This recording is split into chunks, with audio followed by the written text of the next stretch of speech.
Muito bem, meus amigos, estamos de volta aqui com mais um episódio do Abajur. Nós temos falado aí de vários temas que são extremamente interessantes e não vai ser diferente hoje. Se você já deu play aí, você já sabe do que a gente vai estar falando.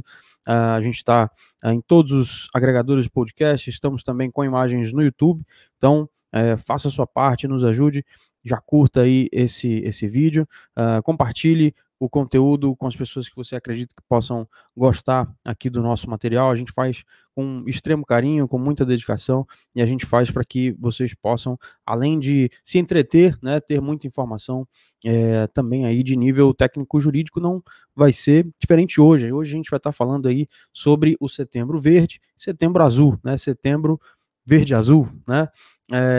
E é por isso que eu estou aqui com as presenças dos meus queridíssimos amigos Patrícia Novaes, Vitor Fonseca. E aí, pessoal, tudo bem? Tudo bem, com você? E aí, Marcos, tudo bem? E aí, Patrícia? Tudo bem? Oi, Vitor, tudo bem? Muito bem, meus amigos. Vamos lá, então. Primeiro, é importante a gente, para fins de contextualização, né, explicar para as pessoas que estão assistindo, ouvindo a gente, do que se trata Setembro Azul, Setembro Verde. A gente tem aí vários meses que ganham algumas cores aí a nível nacional, algumas até a nível internacional, para fins de campanhas de conscientização, né? Para que as pessoas entendam por que Setembro Verde, por que Setembro Azul. Jogo essa aqui para a gente começar. Bem, posso já começar aqui só falando que realmente, né, se a gente está falando de datas, a gente pode falar, muitas vezes as pessoas falam comemorativas, mas nem sempre essas datas são comemorativas, e sim voltadas a essa maior conscientização. Então, a gente já tem que fazer uma distinção, né? Datas comemorativas são diferentes, obviamente, das datas que visam essa conscientização maior. E setembro é um mês realmente repleto de algumas datas marcantes quando a gente está diante dos direitos da pessoa com deficiência e outros também, né? A gente estava até falando sobre a questão, por exemplo, do Dia dos Filhos, Dia do Mediador, dias outros, só que aqui, para o que importa para a gente está falando da questão do Setembro Verde e do Setembro Azul. E o verde seria justamente a luta das pessoas com deficiência, enquanto o azul, a luta das pessoas com deficiência auditiva. Só que a questão vai além, porque a gente fala de datas e a gente está falando de outras datas também que são importantes nesse setembro que a gente está aqui agora diante dele, ou se você está aí ouvindo a gente em outros meses, enfim, né? Só para situar. Porque agora, em setembro, de fato, por exemplo, também há essa conscientização também do Dia Mundial da Língua de Sinais, né, que foi no dia 10, e também no dia 23 foi o Dia Internacional da Língua de Sinais. Então, teve Dia Nacional e o Dia Internacional. E ainda, dia 26, né, essa questão da deficiência auditiva, né, questão de surdos, e também no dia 30 tem o Dia do Surdo e o Dia Internacional da Pessoa com Deficiência Auditiva e também o Dia da Tradução e do Tradutor Intérprete. Então, a gente vê que realmente setembro é um mês repleto de datas para essa maior conscientização. Então, eu acho isso bem bacana a gente já trazer essa questão que conscientização é diferente de comemoração, porque às vezes a gente acaba vendo as pessoas a data de comemoração, mas não é assim, né? Por exemplo, quando a gente está diante de algumas datas que acabam conscientizando violências, por exemplo, não é bem assim, não é data nenhuma de comemoração. Só que antes de passar para vocês, de ouvir a opinião do Vitor, do Marcos e tudo, eu queria só falar que eu achei muito interessante, porque quando eu estava pegando o próprio fundamento dessas cores, por exemplo, Setembro Verde ou Setembro Azul, eu acabei já identificando algumas questões interessantes, porque, por exemplo, quando a gente está diante dessa cor, né, da escolha dessa cor do Setembro Verde, que acaba sendo o Dia Nacional da Luta da Pessoa com Deficiência, essa cor acaba tendo uma proximidade, né? Acabou sendo aí representativa de uma questão da proximidade com a primavera e também com o Dia da Árvore, e com isso, para, de fato, levar para a sociedade essa questão que a sociedade acabe assimilando essa análise, esse viés de uma sociedade muito mais acessível, inclusiva, sustentável em todos os aspectos. E mais, o interessante também no contexto histórico do Setembro Azul agora, que acaba sendo a data da pessoa com deficiência auditiva, é porque, na verdade, lá na Segunda Guerra Mundial, os nazistas eles acabavam identificando as pessoas com deficiência de modo amplo com uma faixa azul no braço. e porque, enfim, né, naquela época considerava essas pessoas inferiores e tudo. E também as pessoas surdas eram obrigadas a usá-las. E aí, em 99, uma pessoa, que era o Dr. Pat Led, ele acabou utilizando essa fita azul para trazer esse símbolo do movimento, enfim, ele acabou ressignificando essa fita azul para trazer, de fato, como algo para a gente, vamos dizer assim, lembrar, né, de fato, esse período, essa data, enfim, né, esse contexto, que é muito bom a gente já colocar cores para conseguir lembrar e identificar facilmente. Então, o que você acha disso, Vitor e Marcos? Eu acho que é isso mesmo, a discussão é de conscientização, não é necessariamente de comemoração, e eu acho que essa discussão, essa diferença que você fez, Patrícia, é importante, porque geralmente esses meses que a gente conhece, né, Setembro Amarelo, por exemplo, a gente associa, ou comumente a gente associa a meses com doença, né, uma condição de doença. E, na verdade, quando a gente fala em deficiência, quando a gente fala em pessoas surdas, a gente não está falando em doença, né, a gente está falando de uma condição da pessoa, de uma característica da pessoa que não é uma doença. Então, é bom a gente realmente separar essa cor, né, o Setembro Verde, Setembro Azul, de associações que a gente faz desses meses com doença. Não tem nada a ver com doença, uma conscientização mesmo sobre o que é a deficiência, quais são as dificuldades que as pessoas com deficiência, inclusive as pessoas surdas, têm no dia a dia. Então, é isso. Um mês para se ter uma luta política, discutir politicamente qual é o papel da sociedade para essas pessoas com deficiência. É muito curioso que a história, pelo menos do Setembro Azul, né, essa questão que a Patrícia trouxe da fitinha, né, amarrada no braço das pessoas com deficiência visual, né, visual e auditiva, né, no caso ali, na situação, né, porque os surdos também usavam, não é isso? E essa história toda, né, pelo menos em relação à cor, ela começou, então, na verdade, de uma prática discriminatória por parte ali do governo nazista, né, naquela época, né? Então, curiosamente, ironicamente, hoje usa-se a cor para simbolizar aí um setembro de campanha, né, em favor da luta que essas pessoas enfrentam, exatamente em função da discriminação, né? E aí eu queria começar aqui, já entrando mais num debate com vocês, exatamente sobre a discriminação. Por quê que essas pessoas ainda são tão discriminadas ainda hoje? São de fato ou é uma percepção errada, minha, nossa? E se não é uma percepção errada, como que as pessoas podem observar que essa discriminação ela acaba sendo praticada muitas vezes institucionalmente, muitas vezes sem querer por parte das pessoas, no convívio social, na sociedade de uma forma geral? Essa discriminação, Marcos, se você me permite, é uma discriminação histórica, né? Não é de hoje, né? Vamos pensar que a gente tem estudos históricos, antropológicos, de sociedades antigas, a gente está falando de gregos, a gente está falando, por exemplo, de Esparta, que é a sociedade mais conhecida, de romanos, que segregavam pessoas com deficiência. Pessoas com deficiência não eram consideradas cidadãos, né? Há relatos de cidades gregas que matavam as crianças que nasciam com deficiência, né? Há tribos tradicionais, tribos indígenas, né? Povos indígenas tradicionais que também faziam isso, né? Simplesmente descartavam a criança com deficiência porque ela era inútil, era simplesmente uma pessoa inútil para a sociedade, considerada inútil para a sociedade. E isso é curioso, que vem lá de trás da nossa história, desde a gente falando da antiguidade clássica, né, mas acabou entrando também na mentalidade religiosa católica, né? Durante muito tempo se entendeu que a deficiência era um castigo divino, quer dizer, aquela pessoa era um amaldiçoado, né? Vamos pensar, por exemplo, no clássico livro Corcunda de Notre Dame. Olha a imagem que se tinha da pessoa com deficiência, né? Era um monstro, era algo monstruoso.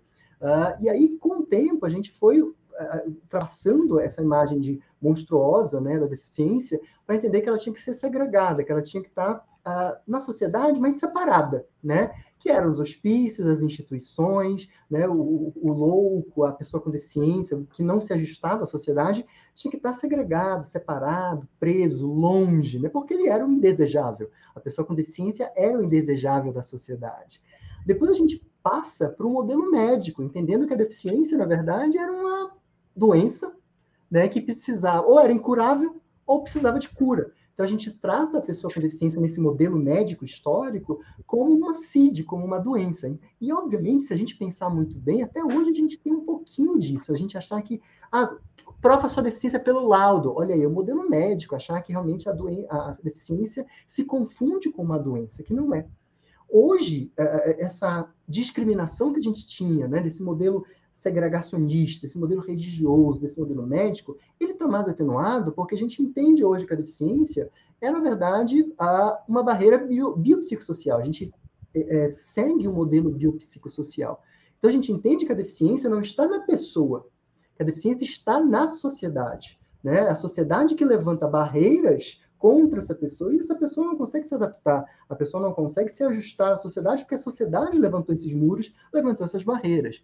Mas vejam que essa história de segregação, essa história de discriminação, tem altos e baixos. Você acabou de falar dos nazistas, a gente acabou de falar do regime nazista. O regime nazista usou, a gente já estava no modelo médico discutindo sobre questões de doença, mas o modelo nazista usou também, nesses campos de concentração, nessas faixas azuis e tudo, um modelo de segregacionista. Olha, deficiente, pessoal com deficiência é inútil à sociedade, nós vamos fazer testes nas pessoas com deficiência, a gente vai fazer experimentos científicos na pessoa com deficiência, porque ela simplesmente é um objeto, ela não é um ser humano.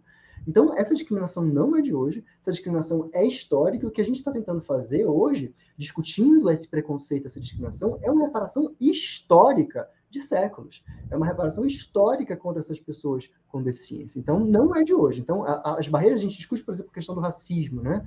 De anos e anos de escravidão, como isso foi ruim para hoje nós extinguirmos e revogarmos o racismo. Imagina a pessoa com deficiência, que nós não estamos falando de séculos de escravidão, nós estamos falando, na verdade, de quase 2.000 anos, né, de civilização que segregou, que discriminou essas pessoas com deficiência. Então, é uma tarefa muito difícil.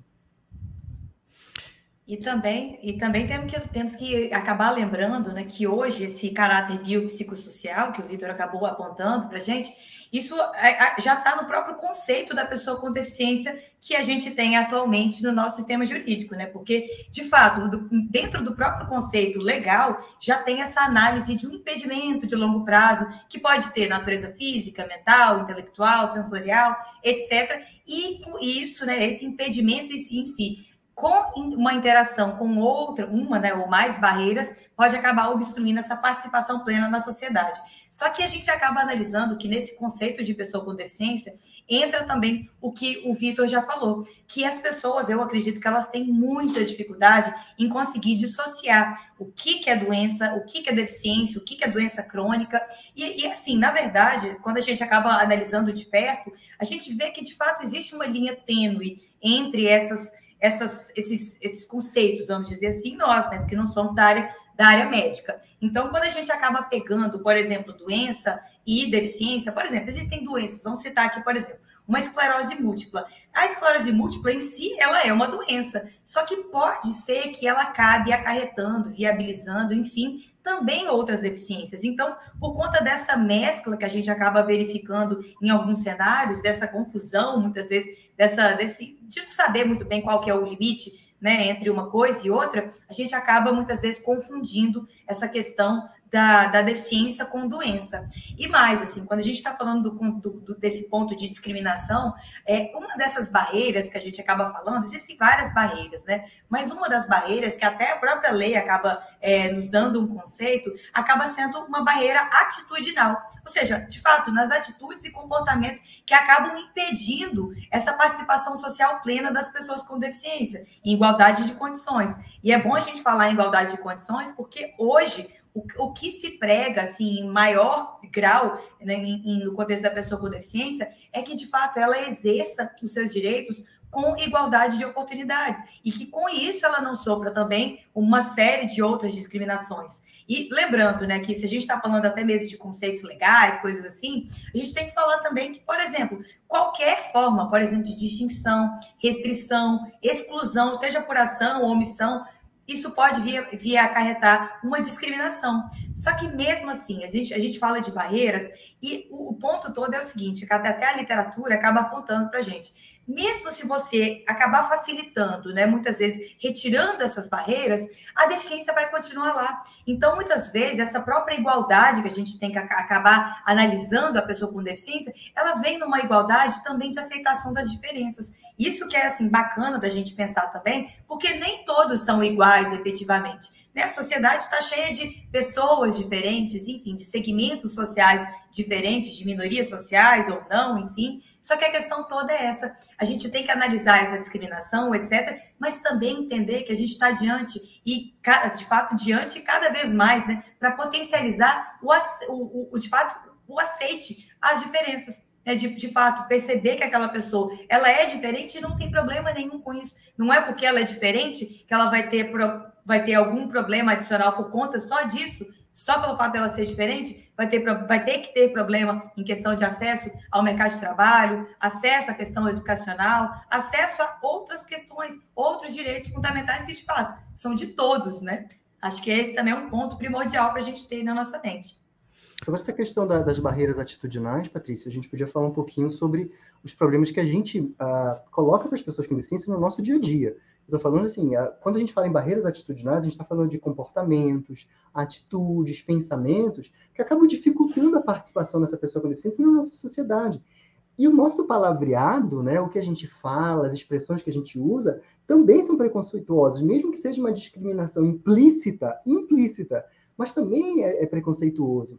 Quantas expressões a gente usa no dia a dia sem pensar, sem refletir muito, que são capacitistas, que são discriminatórias. Não vem dar uma de João sem braço para mim, não. Bom, João sem braço é uma pessoa com deficiência, né? Nossa, você é retardado? Olha aí o capacitismo. Não finge demência. Olha aí o capacitismo. Ou então, você está cego? E são expressões que a gente pode simplesmente substituir pelo português correto. Quando você pergunta você está cego, você não está falando da deficiência visual. Você não está percebendo o que está acontecendo? É isso que a gente quer dizer. Então, por que a gente não substitui essas expressões capacitistas, né, essas expressões discriminatórias, por expressões do nosso dia a dia? Né? O clássico, nossa, que mancada, né? Não, que mancada não, é que problema que você criou, né? Que bobagem, nossa, você é muito imaturo. Não é uma mancada, não é porque a pessoa é manca, né? Então, há várias formas da gente substituir essas expressões, assim como a gente tem expressões racistas, assim como a gente tem expressões machistas, que a gente já está abandonando essas expressões, abandonando essas atitudes em prol de um mundo mais igualitário para negros e para as mulheres. A gente também tem que pensar nas pessoas com deficiência. Essas expressões são muito discriminatórias. E quando a gente não usa uma expressão discriminatória como essa, você é cego, você é surdo, né? A gente acaba usando expressões também que para nós parece inocente, né, sem problema algum, mas acabam tendo um preconceito muito grande. Por exemplo, você diz, nossa, mas você é tão bonita para ser deficiente. Olha que absurdo, como se a pessoa com deficiência não tivesse direito de ser bonito, né? Ou então, mas você fala bem para uma pessoa com deficiência. Olha a carga de preconceito que tem nisso, né? Ou então você vê uma pessoa, uma mãe com um filho, não, meu filho tem autismo, ele nem parece uma criança autista. Autismo não tem cara, autismo não tem jeito, não tem uma marca, né? Não tem uma etiqueta, isso é autismo, não existe isso. Então veja como a nossa linguagem, o nosso dia a dia está impregnado desse preconceito. A gente tem que abandonar, a gente tem que, na verdade, primeiro, ter consciência desses preconceitos que existem na sociedade, um preconceito estrutural na sociedade contra pessoas com deficiência, para a gente se libertar mesmo dessas discriminações. E é no dia a dia, é um exercício do dia a dia. Porque eu, por exemplo, tenho muito costume de dizer, nossa, que doideira, nossa, que doido. Isso é uma expressão capacitista também, não é uma doideira, não é uma coisa de doido, não é uma coisa de uma pessoa que está desequilibrada, uma pessoa não está funcionando bem aquilo. Mas não tem nada de uma questão relacionada à deficiência mental, distúrbio psicológico, psiquiátrico, não tem nada a ver com isso. Mas a gente acaba usando, a gente precisa realmente se policiar quanto a essa discriminação que a gente faz no nosso dia a dia. Isso é uma barreira atitudinal. Vitor, eu vou te falar que é a primeira vez que eu ouço isso, e isso é absolutamente brilhante. A gente não percebe isso, a gente fala sem perceber. Acho que vai muito de uma adaptação, como tudo na cultura, que depende de uma evolução, né, do próprio inconsciente coletivo, para que a gente vá aprendendo que expressões, né, que afetam pessoas, né, que ofendem pessoas, e a gente não percebe. Acho que isso acontece hoje, assim, com muita força, com a comunidade negra, por exemplo, né, com a comunidade preta, por exemplo. Há quem diga que, né, se referir a qualquer pessoa dessa comunidade como uma pessoa negra já é ofensivo em razão aí de precedentes históricos, etc. E eu tenho aprendido muito isso, né? Exatamente para não usar quaisquer expressões que sejam, que às vezes estão no nosso cotidiano e a gente não percebe que estão ofendendo, né? Pessoas que se encaixam, né? naquela coletividade. Então, acho que vai tudo... Deixa eu só fazer mais claro, um exemplo, que é um exemplo histórico muito importante. Quem é o maior escultor do barroco brasileiro? A gente não lembra o nome dele, porque ele é conhecido como Aleijadinho. Veja, um dos maiores ícones da arte barroca brasileira, a gente não sabe o nome dele. Só se você lembrar da aula de história, você jogar no Google, mas todo mundo já ouviu falar do Aleijadinho. Veja que absurdo, o cara ficou conhecido por ser aleijado, por ser uma pessoa com deficiência. E, segundo os historiadores, inclusive uma deficiência adquirida, ele nem tinha aquela deficiência. Mas veja como está tão impregnado para a gente que é comum chamar o cara de Aleijadinho. E mais, assim, nessa questão de linguagem, né, efetivamente, a gente percebe que a questão vai além, porque o próprio legislador, né, imagina, que seria supostamente aquele que deveria fazer uma maior integração, enfim, né, uma maior análise realmente de inclusão de todos, o próprio legislador, ele, embora agora, em 2002, ele tenha realizado uma ligeira evolução linguística em comparação ao código que a gente tinha lá de 1916, não melhorou tanto assim, porque, não sei a opinião de vocês, mas na minha ótica, por exemplo, né, o que tinha naquela época lá de 1916, loucos de todo o gênero, ou seja, isso acabava acarretando uma pessoa incapaz, né, de acordo lá com o Código de 1916. Mas hoje, né, hoje não, né, com o Código Civil de 2002, na redação original, já mudou para excepcionais sem desenvolvimento mental completo. Mas o que é excepcional, de fato, né? Assim, essas linguagens, elas acabam sendo muito, enfim, muito pautadas em uma subjetividade que acaba também vindo com tudo isso que a gente já tem, né? De achar que é inferior, achar que por exemplo, não é dotado de capacidade, vamos dizer assim, para poder praticar os atos da vida civil, por conta dessas barreiras, enfim. Então, esse ponto, né, essas palavras utilizadas, elas realmente acabam tendo muito valor, né, enfim, para a sociedade, também para o legislador, obviamente, e com isso eu acredito que acarrete, obviamente, uma maior conscientização, né, dos direitos em si. Eu acredito que a linguagem importa, mas importa muito mesmo. É porque, querendo ou não, a legislação ela também é um produto cultural, né, Patrícia? Ela também é fruto ali, naquele momento histórico, né, enfim, votação, aprovação, promulgação, publicação daquela lei, de uma carga cultural, né? Existe uma carga cultural naquele diploma legislativo. Então, não tem como discordar de você, 100%. E o mais engraçado, engraçado assim, né?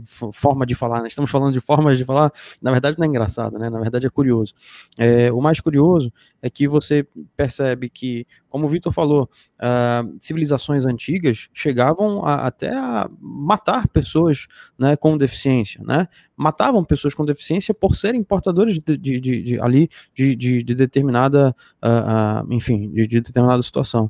Então, hoje, por exemplo, aqui no Brasil, você se incitar, induzir, né, ou praticar, né, efetivamente, discriminação a alguma pessoa em razão da deficiência daquela pessoa, você está praticando um crime, né? É crime, né? Só que, veja bem, eu falei, desde 2015, né? Então, quer dizer, foi anteontem, gente. Foi há 6 anos atrás. Há 6 anos apenas que praticaram uma conduta discriminatória contra uma PCD é crime, né? Que dá ali reclusão de 1 a 3 anos se aquela pessoa estiver sob os cuidados, sob a responsabilidade, né, do agente, ali dá 1/3 a mais, né? Então, quer dizer, existiu um período, foi necessário um período muito grande para que acontecesse essa evolução, né? Entendo eu que essa tipificação seja uma evolução nesse sentido, desse contexto de discriminação, né? E Marcos, só lembrando que antes, Marcos, antes da Lei Brasileira de Inclusão de 2015, Desde 1989, a Lei 7853, ela tinha outros tipos penais que não eram tão genéricos como a da Lei Brasileira de Inclusão que você está citando aí, né?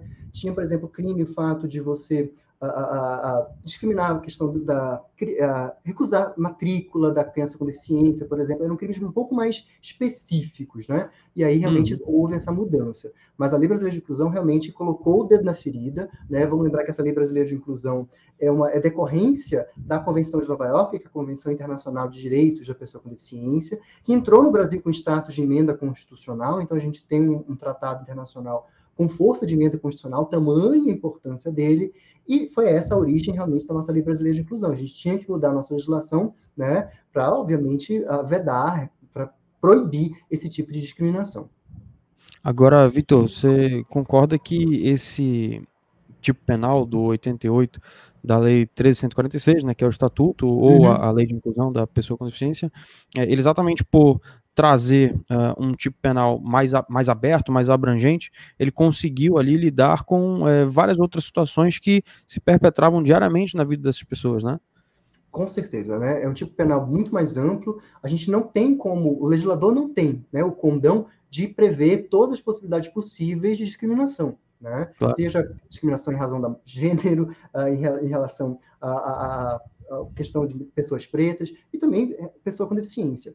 E a gente tem que lembrar, o Marcos, da famosa interseccionalidade, ou como diz alguns tratados internacionais, da discriminação múltipla, né? A pessoa com deficiência, ela sofre, mas, por exemplo, o idoso com deficiência também sofre. A mulher com deficiência sofre em dobro, né? Então, imagina uma pessoa com deficiência LGBT, porque as pessoas acham que a pessoa com deficiência não faz sexo, não tem relações sexuais. Aí, quando descobre que uma pessoa com deficiência é LGBTQ, que é isso? Como assim? Como assim? Por quê? A pessoa com deficiência também faz sexo, ela também pode ter orientação sexual diferente do padrão heteronormativo. Então, vejam a dupla discriminação que essa pessoa sofre. Então, o legislador não tinha como prever todos os tipos penais. Então, fez um tipo mais aberto justamente para isso.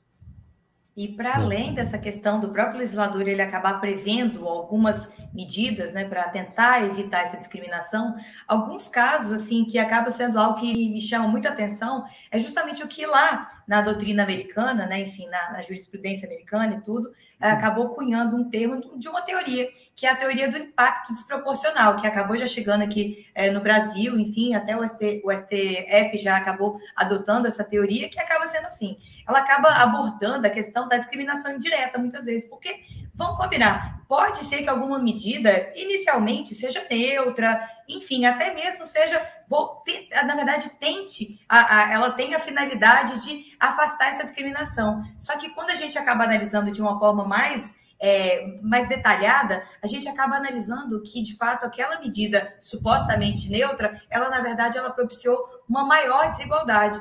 Então, nesse ponto, a gente precisa analisar, né, que essa questão dessa teoria do impacto desproporcional, ela acaba que está muito vinculada também à questão da igualdade material, essa questão toda, e também, obviamente, na questão da constatação não constatação, mas, de fato, de criar políticas públicas adequadas, enfim, que inicialmente teria essa finalidade de eliminar desigualdades, mas, na verdade, na hora que vê mais de perto, ela está aumentando a desigualdade em si. E aí tem um caso, né, que a gente acaba analisando, que é um caso que não é da pessoa com deficiência, mas é um caso fácil da gente conseguir identificar da aplicação dessa teoria, que seria o seguinte, o caso, né, enfim, que acabou sendo exemplificado um exemplo, que é o seguinte caso.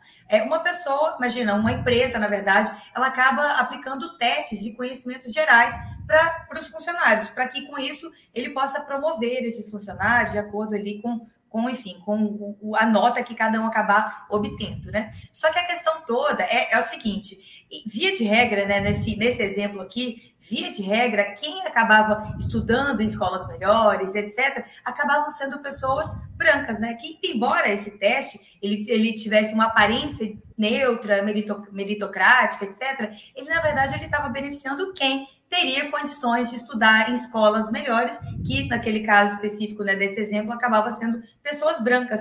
E aí o impacto dessa medida é uma medida que é aparentemente simples, né? Por exemplo, aplicar testes de conhecimentos gerais.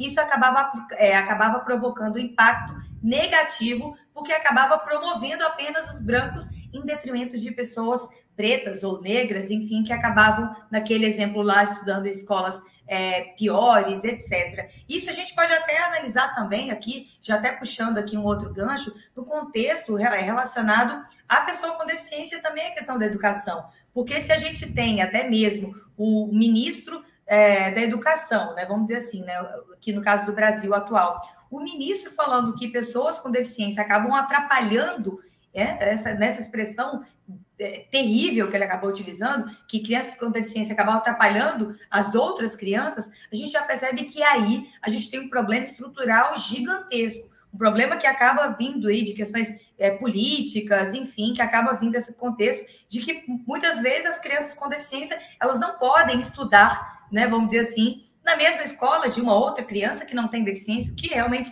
para mim, na minha ótica, não faz nenhum sentido. Porque, de fato, a gente tem que propiciar, de fato, uma educação especial e não uma escola especial para criança com deficiência, enfim, ou qualquer pessoa com deficiência. E mais, assim, quando a gente está diante também desse ponto dessa educação, da necessidade de se procurar por uma educação especial, a gente está falando também de uma necessidade de fomento de que essa pessoa com deficiência ela tenha acesso ao estudo, para que, de fato, ela tenha um maior protagonismo, para que ela consiga, de fato, enfim, abordar essas temáticas importantes, porque a gente tem um grande problema, que eu não sei se é bem um problema, mas algumas pessoas elas acabam entendendo, muitas vezes, que acabam levando para o seguinte sentido, que apenas pessoas que estão ali inseridas em determinados grupos sociais que podem falar sobre aquele assunto, aquele tal do lugar de fala, né, que acaba sendo muitas vezes mal interpretado pelas pessoas, achando que, por exemplo, só pessoa com deficiência pode falar sobre pessoa com deficiência, ou só mulheres podem falar, por exemplo, de violência contra a mulher.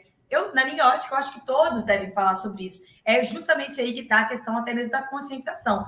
Óbvio, né? Falar desse ponto de lugar de fala é uma questão complexa, enfim, muito mais densa. Só que, analisando de uma forma mais sutil, eu acho que isso deve estar no lugar de fala de todo mundo. Todos devem falar cada vez mais de direitos de minorias, seja qual for. Então, essa também acaba sendo uma análise, né, que eu acabei pegando aí a questão legislativa de discriminação indireta, passei por educação e agora ainda passo por isso. Então, já joguem para vocês essas temáticas também, para ver a opinião de vocês. Aproveitando essa tua questão, Patrícia, sobre o lugar de fala, eu acho importante a gente falar sobre isso, sobre um ditado, né, uma expressão, uma frase que é muito famosa nas pessoas, no grupo de pessoas com deficiência, que é uma expressão que veio dos Estados Unidos e acabou sendo traduzida para o português, que é nada sobre nós sem nós. O que eles querem dizer com isso? Eles querem dizer que se vocês, sociedade, querem discutir sobre políticas públicas para pessoas com deficiência, nos ouçam. Né? Não quer dizer que outras pessoas sem deficiência não possam discutir. Pode, mas me ouça. Eu quero falar sobre isso. Então, a ideia da Convenção de Nova York, justamente lá atrás, em 2007, é justamente essa ideia do nada sobre nós sem nós. E eu acho bem interessante porque aqui nas conferências municipais de Manaus, quando a gente discute direitos das pessoas com deficiência, eles batem muito nisso. Né? O município não quer nos ouvir, né? A secretaria não nos ouviu, cadê o nada sobre nós sem nós? Então, eles invocam, vejam, não é uma norma jurídica específica, não tem isso na convenção, não tem isso na Lei Brasileira de Inclusão, mas está introjetado já nesse engajamento, dessa luta política deles. Se quer discutir política de educação especial, inclusiva, se quer discutir reserva de vagas no trabalho, nos ouçam o que a gente tem para falar sobre isso, quais são as nossas dificuldades no dia a dia, né? Então é muito importante a gente lembrar disso. Se é para discutir direitos, igualdade de oportunidades para pessoas com deficiência, incluam essa discussão pessoas com deficiência. Nada sobre nós sem nós. Essa discussão da educação das pessoas com deficiência ela é muito delicada e eu acho, inclusive, que ela merece um episódio só para ela. Existe um debate muito grande, vocês vão me perdoar se eu errar aqui nas terminologias, mas se eu não estiver enganado do pouco que eu li sobre o assunto, me parece que existe um embate entre uma tese que defende uma espécie de exclusivismo e uma tese que defende uma espécie de inclusivismo. Exclusivismo seria ter escolas próprias para as pessoas com deficiência, inclusivismo seria ter profissionais e um sistema de educação, de uma forma geral, que acompanhasse as pessoas nas escolas em que todas as crianças, todos os adolescentes frequentam, né? Essa discussão é interessantíssima e ela merece um episódio próprio do Abajur para ela. Agora, eu pergunto para vocês o seguinte: por que raios? Eu lembro, inclusive, para eu fundamentar minha pergunta aqui, de um artigo do nosso queridíssimo Vitor Fonseca.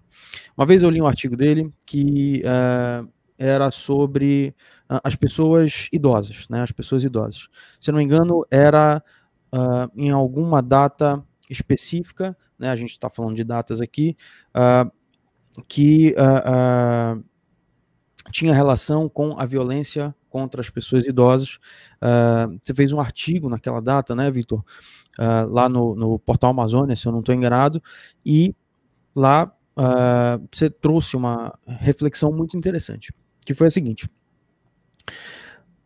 pessoas da comunidade preta, pessoas da comunidade LGBTQIAP+, pessoas de diversas minorias acabam sendo sujeitos de uma campanha de conscientização na mídia, na sociedade de uma forma geral, muito maior, muito mais forte do que, naquela situação, pessoas idosas, né?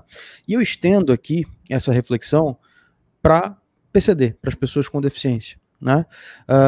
Por que raios não vemos tantas campanhas de conscientização em relação aos direitos, em relação à luta das pessoas com deficiência? Não é sexy, não é cool, não elege ninguém? Qual o motivo? Marcos, essa é uma reivindicação grande do movimento de pessoas com deficiência. A primeira invisibilidade que eles sofrem é a falta de números, né? É a falta de estatísticas. Se a gente não coleta números, se a gente não coleta dados, o grupo passa a ser invisível. Até pouco tempo, por exemplo, nós não tínhamos dados sobre isso na questão da Lei Maria da Penha. Se uma mulher com deficiência fosse registrar um BO em relação à Maria da Penha, não tinha nenhum espaço no BO para ela dizer que ela tinha deficiência. Então, a gente nunca iria saber, o corte, né, de percentual de pessoas com deficiência, de mulheres com deficiência, que são violentadas. Porque em outros países, há inúmeros estudos de que mulheres com deficiência têm muita vulnerabilidade em relação à violência doméstica e familiar. Muita. Há, inclusive, números nas Filipinas de que mulheres surdas são mais estupradas do que mulheres ouvintes. Olha que absurdo. Mas porque eles têm dados sobre isso. A gente não tem esses dados. A gente invisibiliza as pessoas com deficiência a esse ponto de não respeitar a coleta de dados, né? Recentemente a gente falou com a Delegacia Geral, com a parte da Delegacia Virtual, para a gente tentar mudar esse BO na Maria da Penha, para incluir esse dado da pessoa com deficiência no BO. Me disseram que estavam providenciando isso aqui no Amazonas, pelo menos, porque é importante a gente relatar esses dados, né? Não há ainda estudos específicos sobre essa violência contra a pessoa com deficiência, como é. O Disque 100 agora está começando a liberar os dados no portal nacional da ouvidoria, então esses dados estão começando a chegar agora, né, de 2019, 2020 para cá, então a gente vai começar a receber esses dados segmentados por vítimas, a gente vai poder ver, talvez, qual é a repercussão disso, mas o problema é justamente esse, né? A gente ainda não tem dados consolidados sobre essa violência, sobre discriminação. Se você perguntar, por exemplo, ao CNJ, algum tribunal de justiça, né, quantas pessoas com deficiência têm processos, eles só vão saber se fizeram uma filtragem pela prioridade do processo.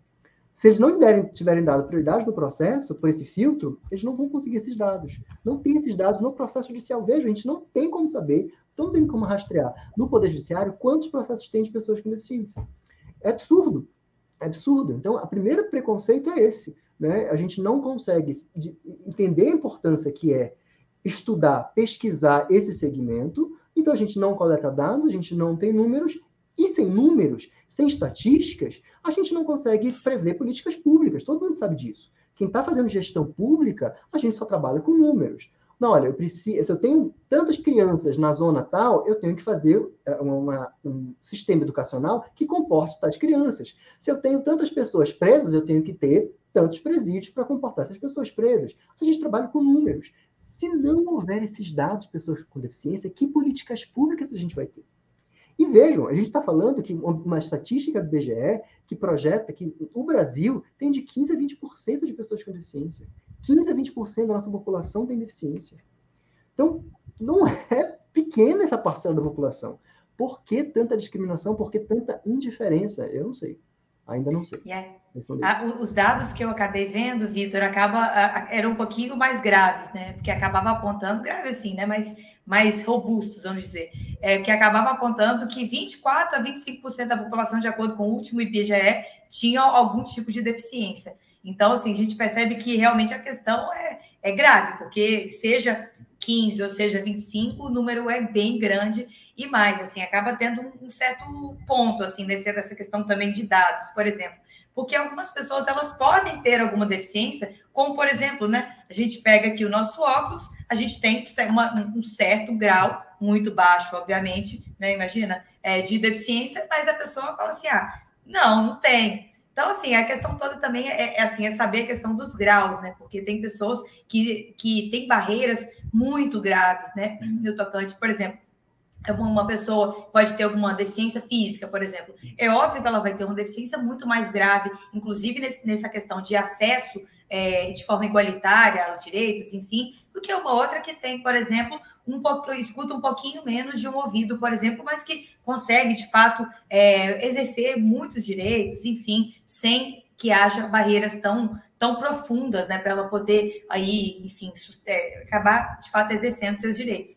Então, mas além dessa questão dos dados, de políticas públicas, a gente escuta muito falar, assim, no senso comum e tudo, que pessoas com deficiência, via de regra, elas não são pessoas que têm um lugar de fala. Então, isso, quando a gente escuta essa mensagem, né, escuta as pessoas falarem sobre essa questão que as pessoas não têm um lugar de fala, a gente já percebe, obviamente, que talvez a gente esteja diante, então, de um segmento social que você precise agregar cada vez mais e de forma ainda mais sustentável o lugar de fala do que as outras, muitas vezes, né? Embora todas as minorias, elas tenham o seu lugar, mas a gente percebe assim, por exemplo, uma pessoa que não consegue falar, assim, enfim, né, de fato. Aí entra a questão, por exemplo, das libras, ou, por exemplo, né, braille, enfim, todo esse contexto, porque a gente percebe que, eu fiquei até, quando eu estava pesquisando sobre esse tema, eu fiquei até um pouco impressionada de uma informação que eu não sabia, que pessoas com deficiência auditiva, enfim, ela não escuta, mas ela consegue ler, né, ver, enfim. Só que essa pessoa com deficiência auditiva, ela tem problema adicional para que ela consiga ler português. Então, a gente já percebe a importância, por exemplo, até mesmo em algo, por exemplo, ela consegue ver, ela não tem problema nenhum nos olhos, mas a verdade mesmo é que essa privação linguística pode acabar acarretando, de fato, outras dificuldades cognitivas. E isso as pessoas não acabam focando. Aí a gente fala até mesmo desse bilinguismo no tocante a Libras e também ao português. E a gente percebe assim, não é só pelo fato dela não ver, que ela também vai ter dificuldade em entender o português, enfim, ou ela vê, né, e não ouvir. Então a gente percebe como que a questão da deficiência ela é muito profunda nesse tocante, inclusive a você ter acesso ao conhecimento, poder expressar o seu ponto de vista, enfim, isso obviamente acaba repercutindo nessa questão do lugar de fala, na própria manifestação dessa pessoa, na dificuldade no ter esse nada sobre nós sem nós. Então a gente está realmente diante de um dilema nesse ponto. E Patrícia, eu não sei se é a sua impressão também, muita gente acha que o grupo de pessoas com deficiência ele é monolítico, ele é igual, ele é homogêneo.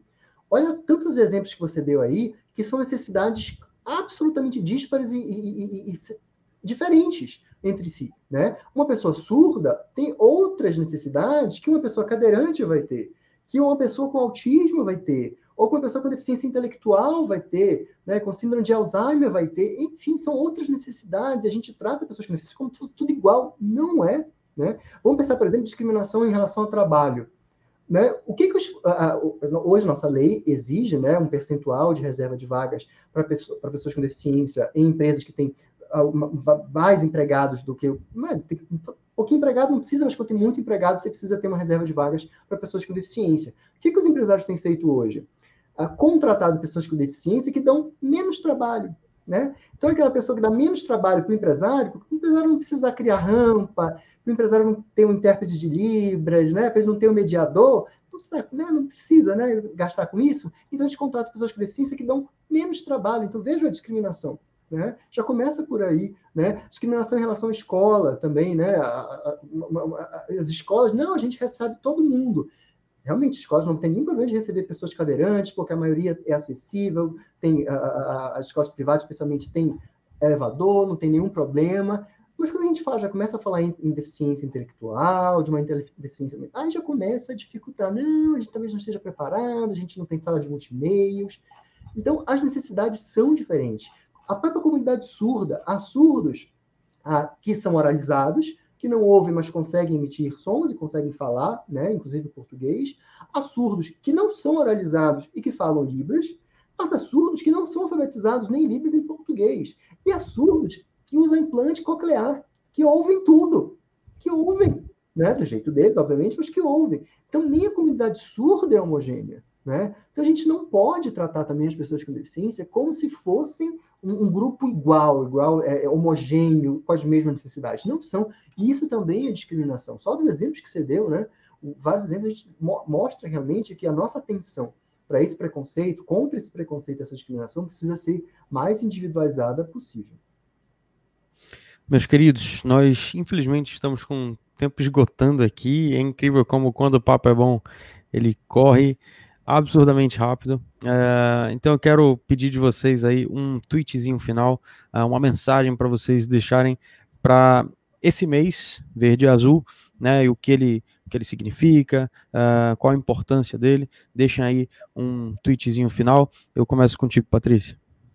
Pois é. Então, eu quero deixar aqui para o pessoal, já que não deu tempo da gente falar sobre isso, só uma última mensagem, que é uma mensagem que para poucos parece ser intuitiva. Que, na verdade, falar em direitos da pessoa com deficiência não é falar em direitos da pessoa incapaz.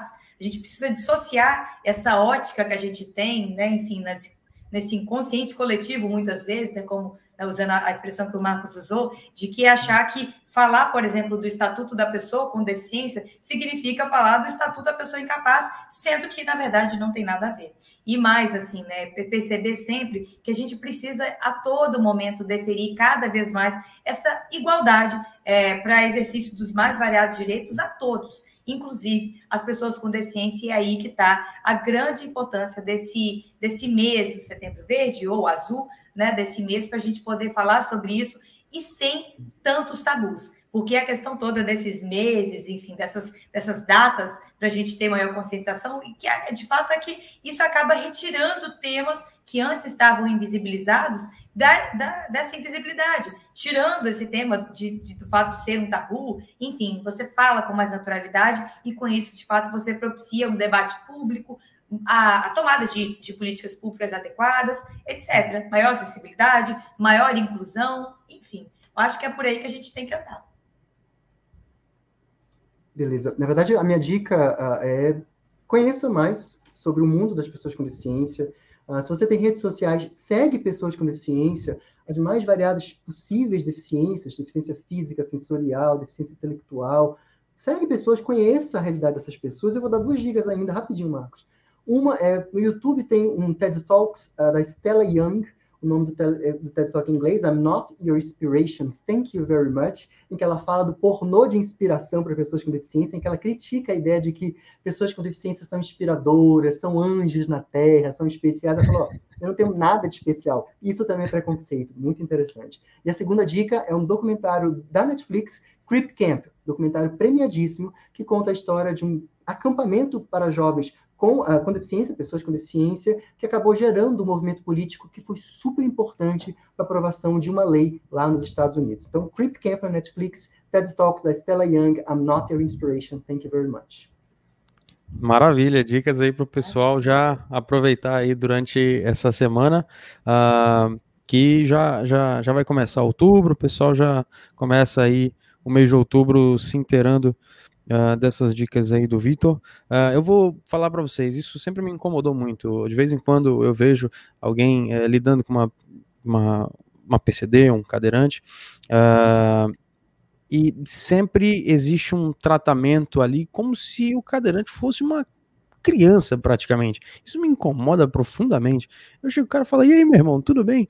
Sabe, converso com ele como se ele não estivesse naquela cadeira de rodas, né, que muitas vezes para o nosso, de novo, para nossa cultura, é o parâmetro, né, são as pessoas que estão todas, né, numa mesma situação, né, numa situação homogênea.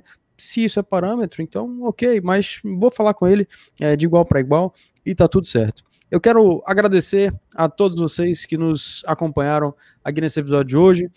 Lembrando mais uma vez, curta, compartilhe, ajude aí o Abajur a crescer cada vez mais. A gente faz tudo isso justamente para trazer conteúdo de muito valor, de muito, enfim, de muita informação, muita opinião para crescimento aí de todos nós que fazemos, vocês que acompanham aí o Abajur, tanto no Spotify, quanto no YouTube, quanto nas redes sociais.